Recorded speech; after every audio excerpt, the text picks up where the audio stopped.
qu'on a le droit de faire comme travail quelque chose qui est d'avar à aved. D'accord? Alors on va donner un exemple. Imaginez quelqu'un, hein, il vend des vêtements. D'accord? Des vêtements neufs ou usagés, peu importe. Ok?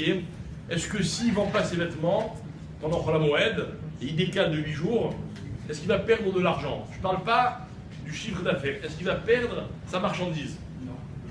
Non, pourquoi? Parce qu'elle n'est pas, c'est pas une marchandise qui est périssable. Par contre, un marchand de fruits et légumes, ok, un marchand de fruits et légumes, si la marchandise qu'il ne la vend pas, elle va aller à la poubelle. Donc un il a le droit de travailler et l'autre il n'a pas le droit de travailler. Vous avez compris? Indépendamment maintenant du fait que celui qui vend des fruits et légumes, étant donné qu'il vend pour la fête, pour que les gens aient de quoi cuisiner la fête, alors lui, c'est une deuxième raison pour laquelle il aurait le droit de vendre. Même si ce n'est pas pour la fête et que c'est d'avoir à fête, alors il a le droit. D'accord? Alors, hier j'ai donné une autre définition du travail, j'ai dit un travail miktsui. C'est quelque chose de professionnel. D'accord? Alors, un chanteur. Je ne connais pas le genre de professionnel. Alors, par exemple, la question se pose, est-ce qu'on a le droit de pêcher des poissons à Chol HaMoed? D'accord? Alors imaginez un pêcheur, c'est son métier. Lui, il n'a pas le droit. Sauf si c'est nicar, si on voit clairement que c'est que pour la fête. Que c'est vraiment du poisson qui ne va pas être congelé, ou bien il fait en petite quantité juste qu'il va vendre pour la fête, etc. Ça oui. Par contre, quelqu'un qui, comment on appelle, un amateur, ok, qui fait ça pour son kiff, il va pêcher à la ligne, lui, il a le droit. Pourquoi? Parce que c'est pas une melacha, c'est pour son kiff. D'accord? Il y a une chéla pour le golf. Quelqu'un qui est professionnel, mais ça, j'ai pas trouvé la réponse encore, on est en train de la chercher. Sous 8 jours, on l'aura. Justement, voilà. C'est ça qui pêche comme ça, il pêche aussi. Par exemple, on n'a pas le droit de faire du jardinage. D'accord?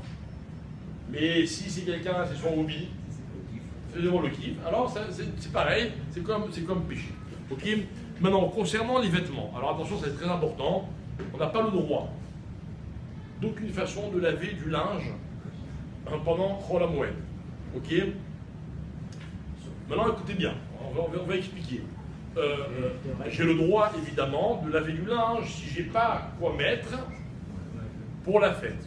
Attention, sauf si j'aurais pu le laver avant la fête et que j'ai essayé de dire bon, je laverai pendant la fête. Imaginez dans ma penderie, j'ai un costume, une chemise, d'accord? Ils sont là-bas depuis 2 mois, je ne les ai pas amenés au pressing, je ne les ai pas nettoyés, d'accord? Je dis ah, je les mettrai les deuxièmes fêtes et pour ça je vais les laver à Chol HaMoed.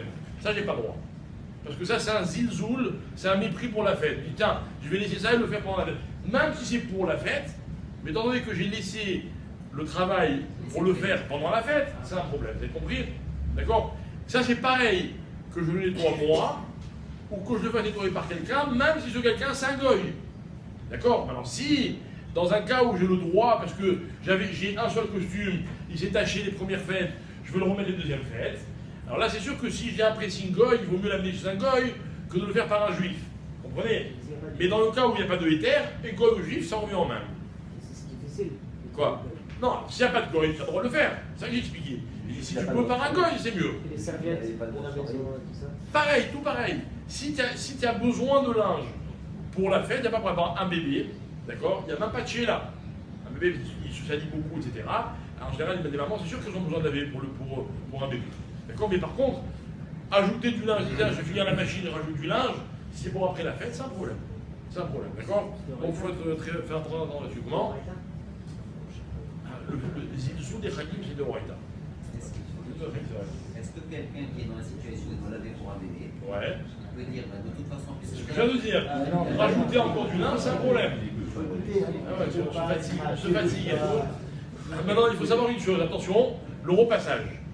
Il y a beaucoup de possibles qui disent que le repassage c'est assourd, et ils disent même que c'est encore plus grave que la lessive. Là, on ne parle pas de les voitures. Maintenant, écoutez bien. En fait, les poskim, ils disent comme ça. Ils disent que le repassage de nos jours n'a rien à voir avec le repassage d'à l'époque. À l'époque, le repassage c'était une mélacha qui était très difficile. Il fallait chauffer, machin, etc. De nos jours, repasser, c'est beaucoup moins problématique. Et là, c'est sûr que j'ai droit Quelqu'un, par exemple, qui a l'habitude de repasser avant de mettre sa tenue, il la repasse. D'accord? Il aurait pu le faire avant, mais son habitude, c'est de faire comme ça. Il en a besoin pendant la fête, il a le droit, il n'y a aucun problème. D'accord? Vous en voulez d'autres ou ça va? Encore une. Se couper les cheveux ou se raser la barbe, il n'y a pas de éther. D'accord? Soit bien clair. Il n'y a aucune autorisation. Ok? Maintenant, vous voyez? Se couper les cheveux ou se raser la barbe. On n'a pas le droit. Pendant qu'on la mouille. Même les fautes. Si c'est quelqu'un qui n'avait pas la possibilité de le faire avant la fête. Non, il y a un cas, il y a deux cas, ceux qui sortent de prison, qui arrivent de Médina Tayam. C'est des gens qui n'ont pas pu se raser pendant des mois. Ils arrivent, ils ont une tête qui fait peur. Vraiment, c'est-à-dire qu'ils sont vraiment, comment dire, voilà, si vous voulez. Et alors là, il y a un éther. Ok? Non. Il ne faut pas se raser. Non, pas marqué. Hein? Ah, les ongles, c'est une bonne là. La plupart des postes qui me disent qu'il n'y a aucun problème, surtout quelqu'un qui a l'habitude de se les couper tous les RF Shabbat. Encore une fois, quelqu'un qui se dit bah, mais je me les couperai après le mois, il se les coupe tous les 3 mois. D'accord? Celui-là, il n'a pas le droit.